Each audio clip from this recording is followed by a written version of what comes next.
c'est Carlo Brunoli. Il est évangéliste à Jeunesse en Mission, à temps plein, depuis 1975. Il a même vécu en Côte d'Ivoire, en 1977 déjà. Ils ont fait des campagnes d'évangélisation à Abidjan, à Bouaké, et même dans d'autres petites villes et d'autres endroits du pays. Et après, notre pasteur Isaac Berté s'est converti. Il a suivi l'école, une formation à l'école de Jeunesse en Mission. Ils étaient en couteau. Il a même fait sa connaissance en 1977. Vous comprenez pourquoi il est là avec toute cette délégation. Depuis 1977, ils se connaissent. Ils sont restés amis. Il est marié depuis 1980. Son époux, c'est Michel Brunoli. Et ils partagent le même ministère. Ils ont eu des enfants. Et puis, ils ont accepté de souffrir pour le Christ en servant le Seigneur. C'est pour lui une grâce. Il a au moins une quinzaine de livres à son actif. Et c'est pour ça que la sœur Isabelle est dehors. Le pasteur reviendra là-dessus, mais il a exposé les livres pour ceux qui en voudraient. Son église locale l'a envoyé comme missionnaire en 1975. Il a aussi habité à Lausanne plus de 25 ans et en France. Il a dirigé l'école d'évangélisation et le centre Jeunesse en Mission à Lausanne en Suisse. Alors Brunoli est accompagné de son épouse, elle exerce aujourd'hui un ministère d'évangéliste et d'enseignant au service de tous dans le monde francophone. Et c'est lui que nous avons la grâce de recevoir aujourd'hui et de tirer les bénédictions de Dieu de sa vie. Bien aimé, je vous prie de recevoir notre pasteur, l'évangéliste Carlo Brunoli.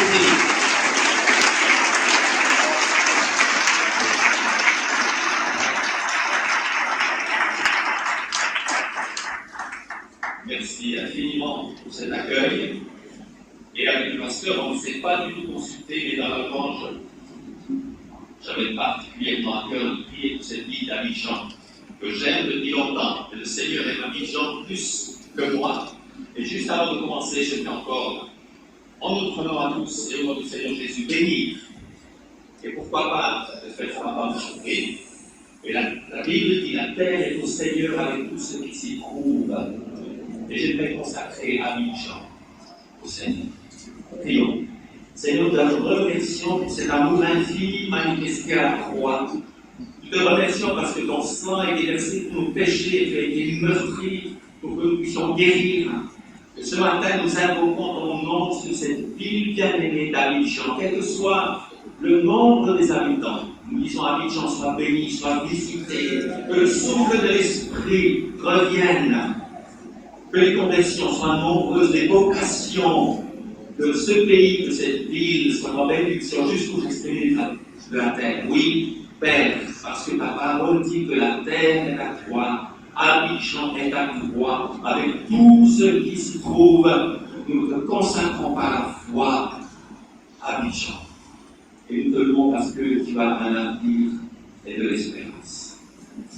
Au nom de Jésus, Amen. Amen. J'ai une petite question à vous poser, c'est la première fois que je fais ça, mais j'ai apporté deux messages.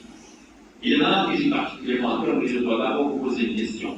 Qui d'entre vous aurait suivi le culte à la télévision LMTV hier soir? Est-ce que vous avez la simplicité de juste lever la main? Ok, confirmation. Confirmation. Il y a longtemps que j'ai prié pour ce culte. Et étrangement, le Seigneur m'a donné un sujet très difficile. Les pensées de Carlo n'ont aucune importance. Vérifiez avec la parole de Dieu et vous décidez de la prière à la sortie ou pas. Mais d'abord, un enfant ivoirien de 9 ou 10 ans est venu vers moi il y a très longtemps. Et il m'a dit, j'ai posé ma question partout. Et personne n'a pu me répondre. Si tu me réponds, je viens dimanche au culte pour t'avertir. J'ai dit, ok, quelle est la question? Il m'a dit, qui a créé Dieu? Je lui ai dit, ta question est extraordinaire, ta question est extrêmement importante. Tu fais bien de la poser. Et tu as des parents qui ont des parents, qui ont des parents, qui ont des parents. N'est-ce pas? Mais est-ce que M. Peugeot, constructeur de voitures, quand il a soif, il va à la pompe à essence et il commence à boire? L'enfant a dit non. J'ai dit, toi, Monsieur Peugeot n'est pas soumis aux lois qui régissent ses voitures. Et Dieu tout-dessus, Dieu ne s'est pas créé lui-même. Dieu n'a pas été créé par quelqu'un d'autre, mais il est incréé. Dieu existe depuis toujours et il existera toujours. Est-ce que tu comprends ça? Il m'a dit, oui, j'ai dit, écoute, demain matin, il y a peut-être un copain qui va te demander qui a créé Dieu, qu'est-ce que tu vas lui dire? Et avec ces mots d'enfant, il avait parfaitement compris. Mes amis, il est venu le dimanche. Et c'est donc Dieu, c'est Dieu.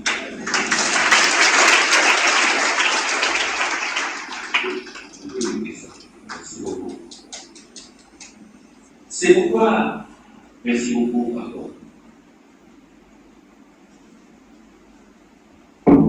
J'ai hésité pendant 40 ans à écrire un livre assez costaud, mais pratique, comme je le présentais tout à l'heure. Et je me suis souvenu de tous les universitaires et tous les lycéens qui, en Côte d'Ivoire en particulier, nous harcelaient de questions. Quand on leur donnait 2 heures pour nous poser des questions, ils nous bombardaient pendant 2 heures. Et c'était pour nous une excellente école d'évangélisation. Alors je vais vous parler de la prédestination parce que je crois que ça vous répond à plusieurs questions concernant l'enfer. Je vous lis Romains 9, 22. Et que dire si Dieu nous a montré sa colère et reconnaître sa puissance à supporter avec une grande patience des bases de colère formées pour la perdition? Dieu déciderait-il de former les hommes pour peupler l'enfer et pire encore, avant leur naissance? Ce Dieu qui nous dit qu'il est vrai que tous les hommes, que tous les hommes soient sauvés. Nous avons une réponse dans 2 Thessaloniciens 2, verset 10. L'homme de la révolte usera de toutes les formes du mal pour tromper ceux qui se perdent parce qu'ils sont restés fermés à l'amour de la vérité qui les aurait sauvés. La Bible nous éclaire, ce n'est pas Dieu qui perd, c'est les gens qui se perdent comme Manassé. Manassé, un roi d'Israël, il avait un père qui craignait Dieu, il avait des prophètes, il avait des Écritures. Mais il va construire des autels aux idoles et les placer dans le temple de Jérusalem. Mais il va faire pire. Il va prendre ses fils et il va les brûler en l'honneur des démons. Dieu dit dans Jérémie à 3 reprises, il ne m'était pas venu à la pensée qu'il commettrait de telles abominations. Le roi de Babylone vient, il met des crochets dans le nez de Manassé et il l'emporte dans les prisons de Babylone. Et là-bas, Manassé se repent. Dieu le délivre et le ramène à Jérusalem. Quel Dieu nous avons? Quelqu'un qui a servi le diable toute sa vie. Quelqu'un qui a offert ses enfants en sacrifice aux démons a reçu le pardon de notre grand Dieu. Je vous dis encore un ou 2 versets par rapport à ce sujet. Les pharisiens et les enseignants de la loi qui ont refusé de se faire baptiser par lui ont rejeté la volonté de Dieu à l'égard. Une autre version dit ont rejeté le plan de Dieu pour eux. Dieu voulait sauver ses érudits, ses lettrés, mais ils ont refusé. Étienne, lorsqu'il est jugé avant d'être lapidé, ô vous, hommes obstinés, qui comme de véritables incirconcis, gardez votre cœur et vos oreilles fermées, vous résistez toujours à l'Esprit Saint. Dieu supporte avec une grande patience ceux qui se forment dans la perdition. Je vous soumets cette phrase. L'enfer ne sera pas rempli de gens que Dieu a rejetés, mais rempli de gens qui ont rejeté Dieu. Oui, il y a des gens qui se perdent contre la volonté de Dieu, parce que l'enfer a été créé pour Satan et pour ses anges, où ils seront tourmentés. C'est ainsi que les démons posent la question à Jésus, est-ce que tu es venu nous tourmenter avant le temps? Je dis ça parce que parfois certains chrétiens pensent que Satan se retrouve dans un grand roi, gouverneur d'un royaume qui s'appellerait enfer, pas du tout. C'est un lieu de perdition pour lui et il connaît bien son avenir. Concernant le ciel, Romains 8, 30, ceux qu'il a prédestinés, il les a aussi appelés. Ceux qu'il a appelés, il les a aussi déclarés justes. Et ceux qu'il a déclarés justes, il leur a aussi accordé la gloire. Dieu déciderait-il de former des hommes pour les obliger à aller au ciel? Bien sûr, quand homme c'est humain, homme, femme, enfant, bien sûr. Eh bien, nous avons réponse dans l'Évangile. Jésus dit à Matthieu 2 syllabes inspirées par son Père. Il dit à Matthieu, suis-moi. Matthieu va le suivre, il va écrire l'évangile. Des millions d'êtres humains vont être édifiés, bénis, sauvés au travers de l'évangile de Matthieu. Amen. Jésus dit exactement les mêmes paroles de la part de son Père au jeune homme riche. Suis-moi. Il tourne le dos. On ne va plus jamais parler de lui.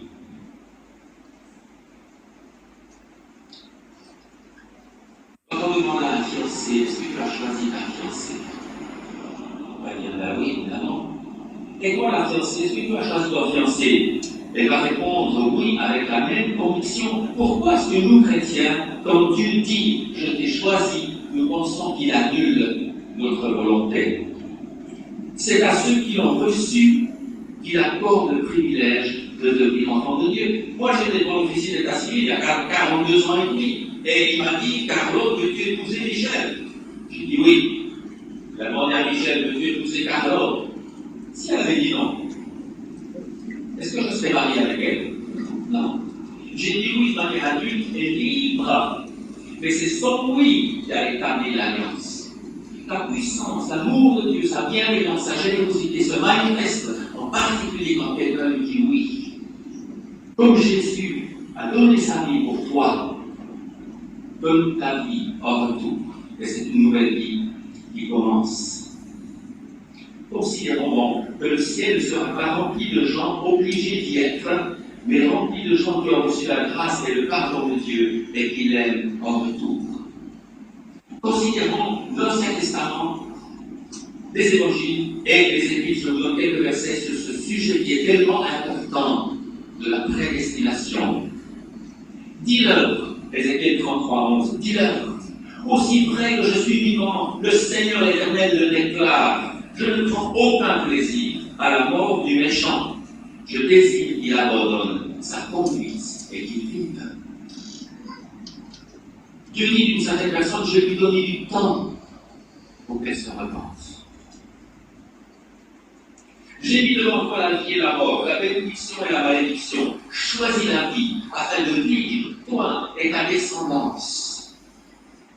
Un troisième verset, poussez vers l'Éternel des cris de joie. Qui, bibliquement, doit pousser vers l'Éternel des cris de joie? Vous tous, habitants de la terre, habitants d'Abidjan, servez l'Éternel avec joie, venez avec allégresse en sa présence. Sachez que l'Éternel est Dieu, qui doit louer, le servir, le connaître. Venez en sa présence, tous les habitants de la terre. Dieu appelle fraternellement tous les humains et il les a destinés à partager sa gloire éternelle. L'apôtre Pierre était très courageux parce qu'il a dit Dieu use de patience, ne voulant pas périsse, et que tous parlent la mort. Suis-je plus grand que mon Père? Puis-je prier dans la volonté de mon Père pour ta famille, pour ton quartier, tes voisins, tes patrons, tes ouvriers? Tu peux prier avec foi. Quand tu témoignes à quelqu'un, tu n'as pas besoin de te poser la question est-ce qu'il est destiné au ciel ou à l'enfer? Non. J'ai mis devant toi la vie et la mort. Vous serez tous les uns une odeur de vie et les autres une odeur de mort. Allez dans le monde entier. Annoncez cette bonne nouvelle à toute la création. Dans les évangiles, considérons l'enseignement de Jésus sur le sujet du salut et de la bénédiction. L'un des convives, dans Luc 14, l'un des convives dit à Jésus, qu'il est heureux celui qui prendra part au banquet dans le royaume de Dieu. Jésus lui répondit, un jour, un homme avait organisé une grande réception. Il avait invité beaucoup de monde. Lorsque le moment du festin arriva, il envoya ses serviteurs et nous invités, venez maintenant. Tout est prêt. Mais ceux-ci s'excusent, l'un après l'autre. Il a acheté un champ, ou bien il a acheté un 5 paires de bœufs, ou bien une Ferrari, ou bien il vient de se marier. Et ils ont dit, il nous est impossible de venir. Quand le serviteur fut de retour et de son maître, il lui rapporta toutes les excuses qu'on lui avait données. Alors le maître de la maison se mit en colère. J'ai utilisé une petite illustration que j'aime bien. On m'a dit qu'il y avait des caniches à Abidjan. Alors j'utilise une illustration de caniche. Voilà une dame qui a acheté un merveilleux petit caniche avec des jolis poils. Et elle va le faire couper, vous savez, les pattes un peu Louis XVI comme ça. Et elle se promène Et un jour, par derrière, quelqu'un prend la laisse, attache au pare-choc de la voiture et commence à accélérer. Oh, le petit camion, il a 24-5 à l'heure, il continue. Mais le conducteur commence à accélérer. Et qu'est-ce qui se passe? Le petit caniche devient une boule de charcuterie.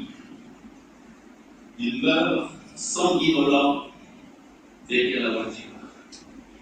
Si tu vis cela et que tu te mets en colère, tu n'es pas normal.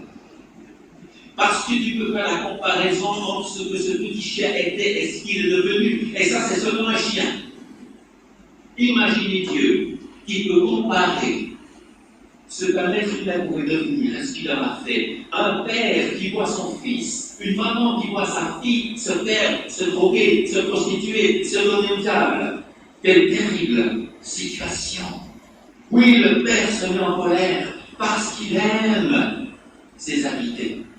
La colère de Dieu découle de son amour. Il dit à ses serviteurs, dépêche-toi, va-t'en sur les plages, dans les la vie ici les pauvres, les estropiés, les aveugles, les paralysés.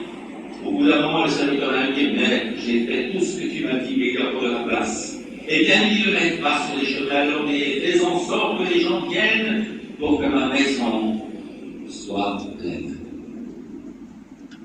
C'est-à-dire que quelqu'un ait une place. Et je crois que c'est le but de Dieu.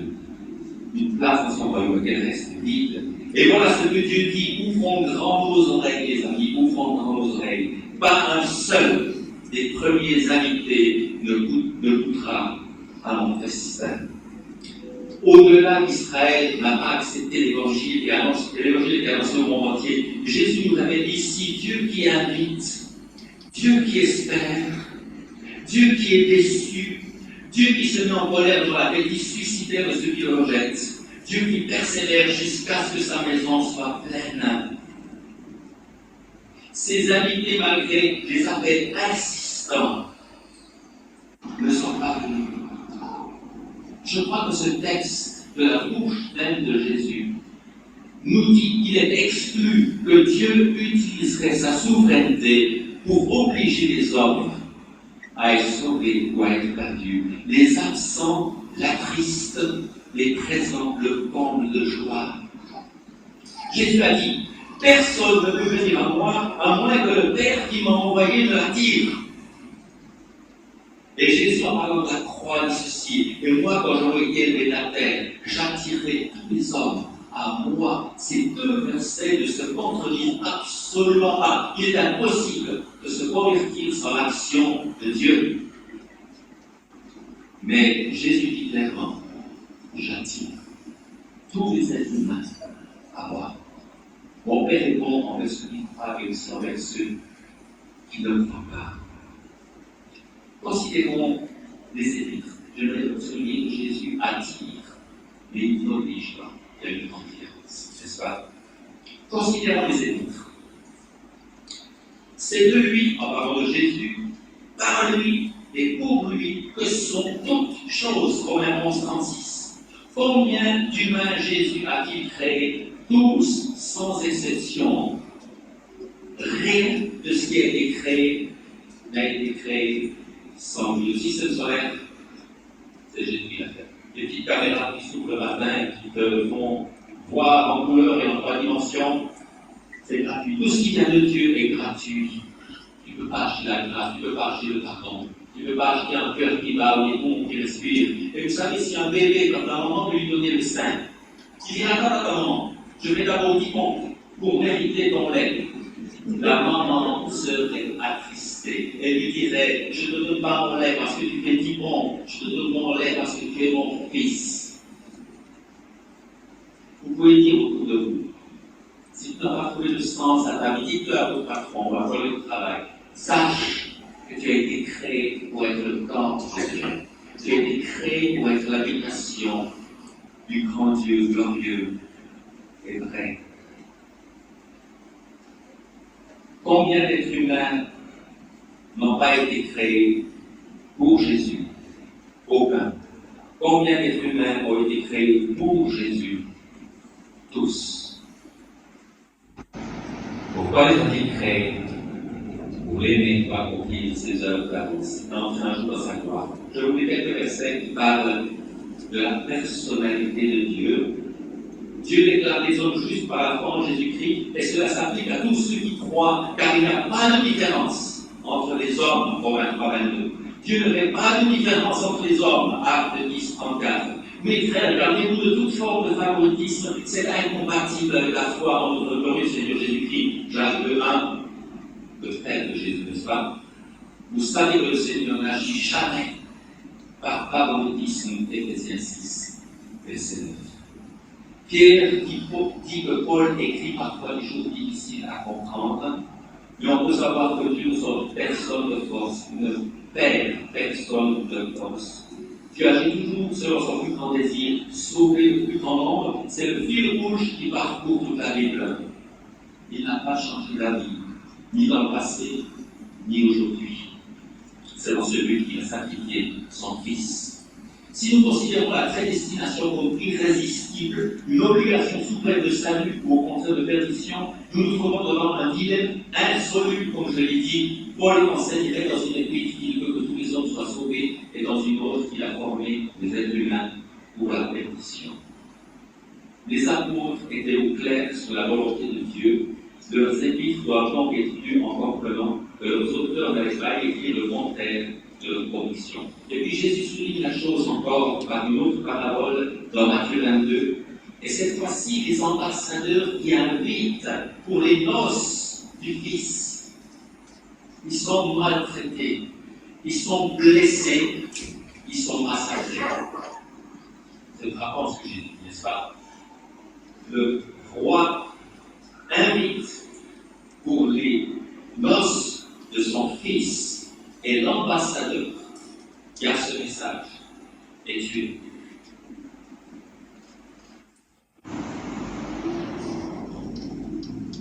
Il y a encore une autre chose que j'aimerais souligner rapidement. Certains chrétiens pensent que Jésus est mort uniquement pour les élus. Je vais vous donner 2 versets.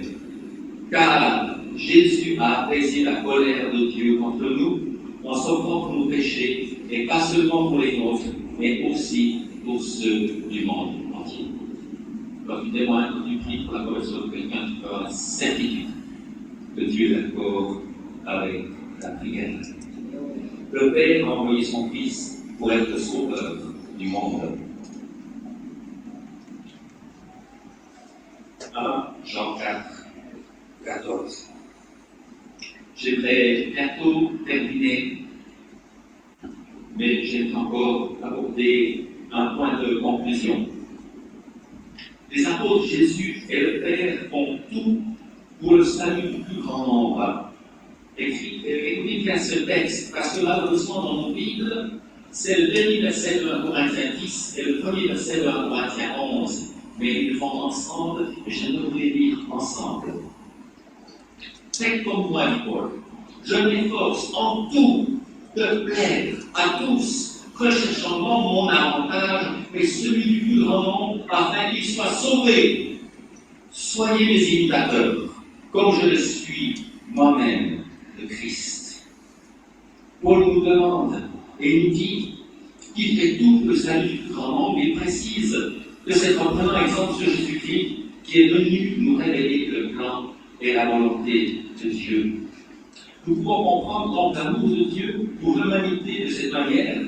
Paul a consacré toute son énergie au salut du plus grand nombre. Il a pris exemple sur Jésus qui a donné sa vie pour le salut du plus grand nombre. Et Christ l'a fait selon la volonté de son Père qui fait tout pour le salut du plus grand nombre. Puisque vous êtes des enfants bien-aimés de Dieu, suivez l'exemple de votre Père. La puissance du christianisme, c'est un Dieu qui marche dedans et qui montre l'exemple.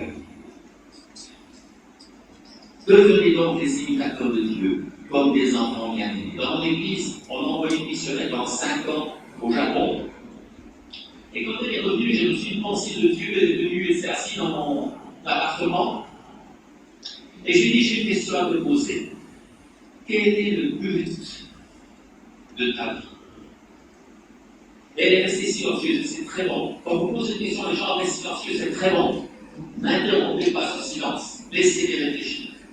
Quel est le but, quelle est la colonne vertébrale de ta vie, quelle est la raison première de ton existence? Elle m'a dit, c'est que le plus grand nombre sera sauvé. Je n'ai pas du tout évangéliste, pas du tout. J'ai dit, est-ce que tu peux prouver ça bibliquement? Il m'a dit non. Donc je vais expliquer. Et j'aimerais terminer ce matin par un appel, la prière, vous présenter quelques livres. Mais j'aimerais vous inviter ce matin. Est-ce que quelqu'un ici doit reconsacrer sa vie? Tu es médecin, tu es avocat, tu travailles à la mairie, quels que soient les hôpitaux, dans n'importe quel domaine. Mais tu sens ce matin que tu dois reconsacrer ta vie au salut du plus grand nombre. Et Dieu, dans sa créativité, va t'utiliser. Tu n'es pas la seule chrétienne, tu es peut-être la première chrétienne dans ton école ou dans ton service à l'hôpital. Tu n'es pas le seul chrétien de ta famille, tu es le premier chrétien de ta famille et tu es persécuté. Et souvenez-vous que Dieu a dit à Abraham, toutes les familles de la terre seront bénies dans ta postérité. J'aimerais donc prier et faire un appel. Peut-être quelqu'un ici a un cœur d'évangéliste, mais tu ne sais pas encore. Il y a quelque chose qui brûle dans ton cœur ce matin et tu dois te consacrer. Il y a des minutes, il m'a dit, il y a des minutes dans la vie qui va bénir l'éternité. Billy Graham un jour a décidé, je crois que la Bible est la parole de Dieu, ça a changé son ministère. Il y a des minutes comme ce matin où ta vie peut être réorientée, où peut-être des millions de personnes peuvent être sauvées parce que tu réponds à cet appel. En tout cas, Jésus a dit qu'il aimerait qu'on soit fait contre 30, 60, 100 fois plus. Je te supplie de ne pas te lever parce que ton voisin se lève. Je te supplie. Je te supplie de ne pas rester assis parce que ton voisin reste assis. Amen. On n'est pas religieux, on est réel, on est vrai, n'est-ce pas? Nous avons un Dieu de vie. Prions. Seigneur, nous sommes étonnés, nous sommes surpris par ta volonté, par ton amour, par ta puissance, par ton respect de chaque être humain, parce que tu nous appelles à être des amis, et pour être des amis, nous devons venir à toi librement. Ce matin, je te prie pour chacune de ces personnes ici, celles qui sont déjà consacrées au salut du grand nombre. Merci Seigneur, encourage-les, rends-les encore plus féconds et sources de prière. Je te prie pour ceux de celles qui doivent se reconsacrer à toi dans une colonne vertébrale, dans leur vie chrétienne, dans leur culte personnel, dans leur lecture de la Bible. Je te prie, Seigneur, pour tel ou tel jeune, tel enfant, tel adolescent que tu appelles à être évangéliste. Je te prie, Seigneur, qu'il ait le courage, qu'elle ait le courage de se consacrer à toi ce matin. Et je vais faire un appel très, très court, je ne vais pas insister. Si tu dis à Dieu ce matin, je te consacre ma vie pour le salut du plus grand nombre, lève-toi simplement. J'aimerais te bénir au nom de Jésus. Est-ce qu'il y a quelqu'un ici? Oui. Quelques personnes déjà.